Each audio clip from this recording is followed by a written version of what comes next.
जब अरविंद केजरीवाल ने मनीष सिसोदिया को शिक्षा मंत्री के साथ साथ आबकारी विभाग का मंत्री बनाया, उसी दिन मुझे लगने लगा था कि इन्होंने एक अशुभ शुरुआत कर दी है।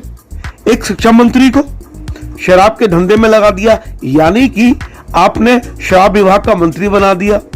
निश्चित रूप से ये एक गलत परंपरा की शुरुआत थी और हमारे उत्तराखंड के माननीय मुख्यमंत्री पुष्कर सिंह धामी जी ने भी आबकारी विभाग खुद अपने पास रखा है और दिल्ली की तर्ज में ही उत्तराखंड में भी शराब सस्ती कर दी है। तो क्या उत्तराखंड के संदर्भ में भी ये एक अशुभ शुरुआत है? उत्तर प्रदेश की बात करें तो उत्तर प्रदेश में माननीय मुख्यमंत्री योगी आदित्यनाथ जी ने आबकारी विभाग अपने पास नहीं रखा है। क्या आप जानते हैं माननीय जज ने दिल्ली के पूर्व शिक्षा मंत्री और आबकारी विभाग के मंत्री मनीष सिसोदिया की जमानत रद्द करते हुए क्या कहा? उन्होंने कहा कि मनीष सिसोदिया को रिश्वत के 90-100 करोड़ रुपए मिलने वाले थे। इस वीडियो को उन लोगों को भी देखना चाहिए जिन्हें लगता है कि आम आदमी पार्टी आम जनता की सरकार है, ईमानदार की प्रतिमूर्ति है। उनकी आंखें खुल जाएंगी इस रिपोर्ट को सुनने के बाद। देखते रहिए रवि के बिंदास बोल। हाय, मैं रवि के बिंदास बोल में आपका स्वागत है। जनसत्ता की रिपोर्ट के आधार पर ये रिपोर्ट में पेश कर रहा हूं। स्पेशल जज M.K. नागपाल ने कहा, सिसोदिया को अरेस्ट करके सीबीआई ने कोई गुनाह नहीं किया है। ना तो सीबीआई ने सुप्रीम कोर्ट के आदेश की कोई अवहेलना की है और ना ही हाई कोर्ट की। दिल्ली के उप मुख्यमंत्री रहे मनीष सिसोदिया की जमानत याचिका रद्द करके दिल्ली की कोर्ट ने बेहद अहम टिप्पणी की। उन्होंने कहा कि सिसोदिया दिल्ली शराब घोटाले के मास्टरमाइंड हैं। रिश्वत के तौर पर 90 से 100 करोड़ रुपए मिलने वाले थे। हो सकता है कि आम आदमी पार्टी के चहेते और भाजपा के विरोधी इस बात को नहीं पचा पाए, लेकिन उन्हें मानना पड़ेगा। जब एक शिक्षा मंत्री को ही आबकारी विभाग दे दिया जाए तो कहीं तो दाल काली है। अपने 34 पेज के आदेश में स्पेशल जज M.K. नागपाल ने कहा कि आपराधिक षड्यंत्र में सिसोदिया ही एक्टिव रोल अदा करने वाले हैं। स्पेशल कोर्ट का यहाँ तक कहना है कि सारे सबूत आम आदमी पार्टी के खिलाफ है, उस नेता की यानी सिसोदिया के। वो साफ तौर पर इशारा कर रहे हैं कि सिसोदिया करप्शन में पूरी तरह शामिल थे। उन्होंने ये भी कहा कि सीबीआई को जब बहुत जरूरी लगा तभी उन्होंने सिसोदिया को गिरफ्तार किया। जज बेहद गुस्से में नजर आ रहे थे। शायद उन्हें भी लगा होगा कि एक शिक्षा मंत्री आबकारी विभाग का मंत्री होने के बाद ऐसी हरकतें कर रहा है। उन्होंने स्पष्ट कर दिया था कि वो सिसोदिया को छोड़ने नहीं जा रहे हैं। सिसोदिया को जमानत मिली तो वो बाहर जाकर खेल कर सकते हैं। वो सबूतों से छेड़छाड़ करने के साथ मामले से जुड़ी अहम कड़ियों को पूरी तरह से प्रभावित कर सकते हैं। कोर्ट का कहना था कि 26 फरवरी को अरेस्ट हुए थे।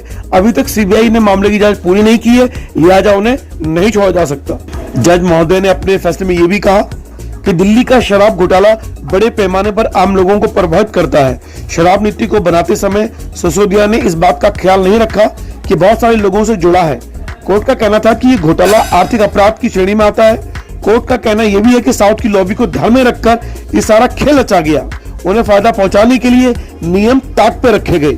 रिश्वत की रकम में से 20-30 करोड़ रुपए विजय नायर, अभिषेक बॉयपल्ली और अभिषेक अरोड़ा के मार्फत इधर उधर घूम रही थे।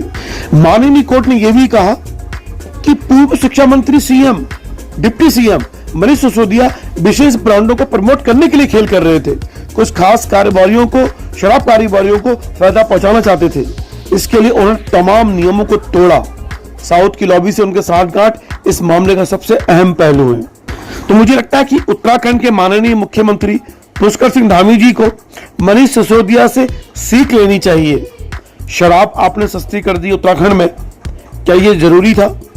खनन नीति के मामले में हाई कोर्ट वैसे ही हमारे माननीय मुख्यमंत्री धामी जी की नीति को लपेट चुकी है और इसको 2000 करोड़ रुपए से भी अधिक का घोटाला मान चुकी है। एक शुभचिंतक होने के नाते माननीय पुष्कर सिंह धामी जी को हमारा निवेदन है कि वो केजरीवाल सरकार के डिप्टी सीएम मनीष सिसोदिया ने जो जो गलतियां की हैं, शराब सस्ती करके, नियमों को ताक में रखकर कुछ विशेष लोगों को फायदा पहुंचाने के लिए जो गलतियां उन्होंने की, वो गलतियां कहीं आप तो नहीं कर रहे हैं? अगर कर रहे हैं तो समय से पहले जाग जाइए, क्योंकि कानून के घर में देर तो है पर अंधेर नहीं है। मनीष सिसोदिया को भी यह लगता था कि वो कभी भी गिरफ्तार नहीं होंगे और चौड़ में रहकर वो कुछ भी करते चले जाएंगे। क्योंकि सत्ता का गुमान उनके सर पे हावी था। हम नहीं चाहते कि हमारे उत्तराखंड के माननीय मुख्यमंत्री भी उस लपेट में आए।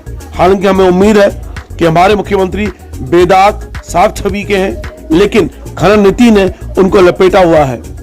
फिलहाल रवि के बिंदास बोल इतना निवेदन करना चाहता है, जितने भी मंत्री हैं वो आबकारी विभाग और ऐसे विभाग जहां मलाई ज्यादा होती है उससे दूर ही रहा करें, ताकि भविष्य में उनके लालच उनके पद पर हावी ना हो जाए और उनकी सारी कमाई इज्जत दफन हो जाए। फिलहाल रवि के बिंदास बोल देखने के लिए शुक्रिया।